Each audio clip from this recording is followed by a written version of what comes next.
اللهم صل وسلم وبارك على سيدنا محمد وعلى آله وصحبه وسلم. يا مساء الورد والفل والجمال، ويا صباح الورد والفل والجمال والياسمين على الناس المسكرين اللي بتتابعني. بصوا بقى الفيديو ده هنشوف مطبخ العروسة وازاي انا رصيته. يعني المطبخ ده بسم الله ما شاء الله حلو خالص، وكمان واسع. الضلف بتاعته واسعة كده من فوق، وثلاث ادوار. ثلاث ادوار ازاي يا توحة؟ زي ما بقول لكم كده. يعني المطبخ ده الخشب بتاعه يعني واصل كده للسقف كده من فوق، حلو جدا. يعني لامم كل حاجه. شفتوا بقى الاطباق البلاستيك اللي هي الكبيره دي؟ يعني ايه تنحط فيها بدل ما كانت بتنحط كده فوق المطبخ كده شكلها مش حلو. لا، المطبخ ده بسم الله ما شاء الله زي ما انتوا شايفين كده لامم كل حاجه، الكبير والصغير. ومش تنسوا كده العروسه بتاعه حلوه كده من قلبك، يا رب كده يسعدها ويهنيها كده بكل شبر كده في شقتها. واللايك بقى والشير والاشتراك في القناة وتفعيل الجرس عشان يوصلكم كل جديد، وتتابعوني على صفحتي على الفيسبوك مطبخ فتحية فاروق. بصوا هنا بقى الرخامة، اطقم الرخامة بقى حدث ولا حرج، هوريها لكم دلوقتي بالتفصيل. حطيت هنا بقى كل ما ايه هي هتستخدمه، حطيته لها كده قريب كده من ايدها للاستخدام. ده هنا كان طقم الحلل اللي هتستخدمه، وطقم التاني اللي هو الاستانلس، وكل بقى ايه كل طقم بالحاجات بتاعته، بالصواني والجريل والكنك وكل ما هو تبع الطقم حطيته كده ايه حواليه. وهنا بقى كانت تربو، بس طبعا لسه العروسه ما جابتش كده ايه حاجه التلاجة. كنت بصور قبل الفرح. وحطيت لها هنا كمان البلاستيك اللي هي هتستخدمه قريب من ايدها، يعني زي مكعبات التلج اللي هي الاشكال والاطباق. وهنا صواني التقديم اللي هي الخشب وحافظ الطعام. وكمان تحت كده مصافي واطباق كده بلاستيك، وصواني تقديم اللي هي الكبيره. يعني الصواني الكبيرة دي، يعني أنا ما كنتش بصراحة قبل كده في المطابخ اللي هي العادية بلاقي مكان، لكن دي يعني بصراحة المطبخ ده واسع كده من تحت واخد كل حاجة. وهنا بقى الادراج للرفايع، كل رفيع بقى حطيت لها في الادراج ورصتها لها كده زي ما انتوا شايفين. ايه بقى السكاكين والمعالق والشوك. وهنا بقى قطعت البيتزا والفوط. كل ما يخص الرفايع رصيتها لها كده ايه في الدرج كده من تحت. وتحت هنا بقى المصافي والمعيار، ومصفى اللي هو اللي بيبقى للبلاستيك، وأم الكريم شانتيه والفرش. وهنا بقى المبشرة وفوط المطبخ، وحتى سلك المواعين تحت كده. وهنا بقى حطيت لها كده الازاز. هنا بقى كاسات وكوبايات. وطبعا في اطقم بيكون معاها الشفشق بتاعها وكده، كنت بحطه وبرص كده ايه الكوبايات حواليه. زي ما بقول لكم المطبخ ده 3 ادوار زي ما انتوا شايفين. وهنا بقى حطيت لها المليمين، وقدامي كده كاسات، طقم كاسات لو حابه تستخدمه يكون كده قريب منها، تعرف كده تطوله. وفوق كده بقيت الطقم، وفوق خالص كده في الدور الثالث بقى مجات واطقم كاسات وكوبايات اللي هي الالوان. يعني هي بصراحه هنا العروسه كانت طلبت مني اللي انا احط ايه طقم العشاء وطقم البايركس وطقم المليمين في المطبخ. اما الاكروبال حطيته لها في البرو كده.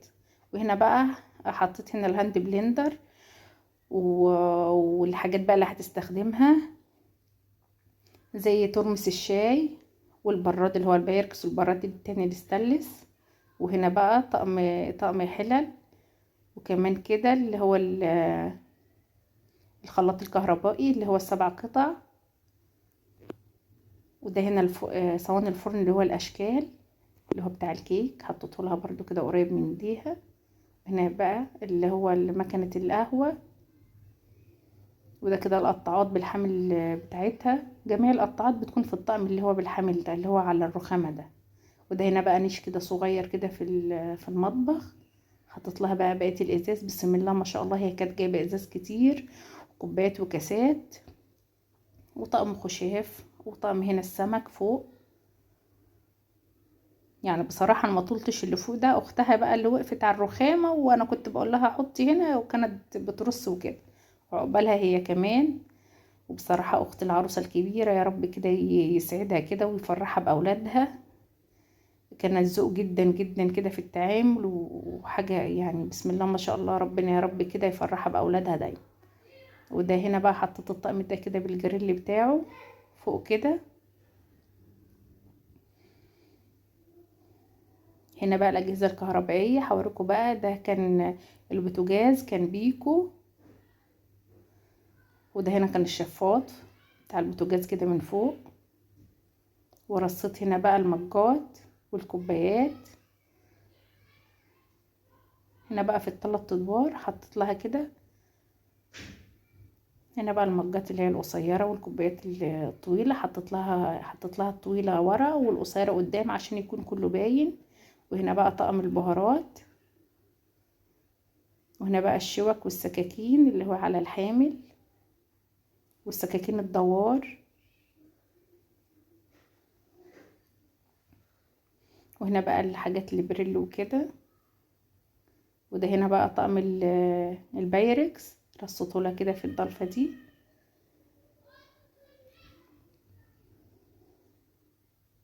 تحت وفوق.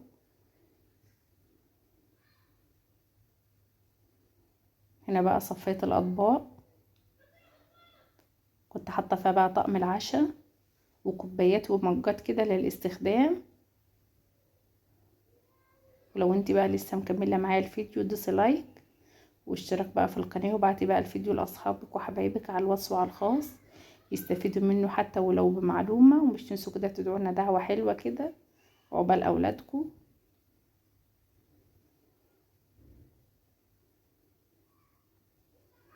هنا بقى الضلفه دي بقى اللي فوق التلاجة حطيت فيها كده صواني البايركس وصواني فرن ألمونيا والعجان. بصوا بقى فوق هتلاقوا، شفتوا بقى الطبق البلاستيك ده مش في مطبخ بياخده ده بصراحة، يعني المطبخ واخده ومرتاح، وكمان محطوط في روحه كمان حاجات كمان. وهنا بقى التلاجة كانت بيكو. وهنا غسلت الأطباق كمان، بس غسلت الأطباق كانت فريش، نوعها كان فريش. والغسالة غسلت الملابس كانت نوعها ايديال زانوسي. ده طبعا لكل البنات اللي بتبقى تسألني كده في التعليقات عن انواع الاجهزة الكهربية ايه. كنت بركز لكم على اهوت عشان العرايس مش تزعل مني وكده. وهنا بقى مكنة القهوة زي ما انتوا شايفين كده على الرخامة.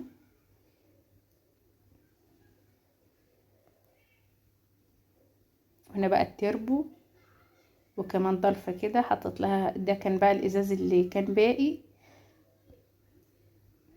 وتحت كده الصواني اللي هي التقديم، هي بسم الله ما شاء الله كانت جايبه صواني كتير بصراحه للتقديم وكده. وكل حاجتها حلوه، يا رب كده يهنيها ويسعدها كده بحاجتها. وكلها كده براندات وماركات معروفه، اطقم الحلل والحاجات اللي زي دي كلها. وده هنا بقى المشابك. يا رب الفيديو يكون عجبكم. مش تنسونا بقى باللايك والشير والدعاء، واللي اول مره يدخل على القناه يفعل الجرس عشان يوصلكم كل جديد. وعقبال كده اولادكم وبناتكم.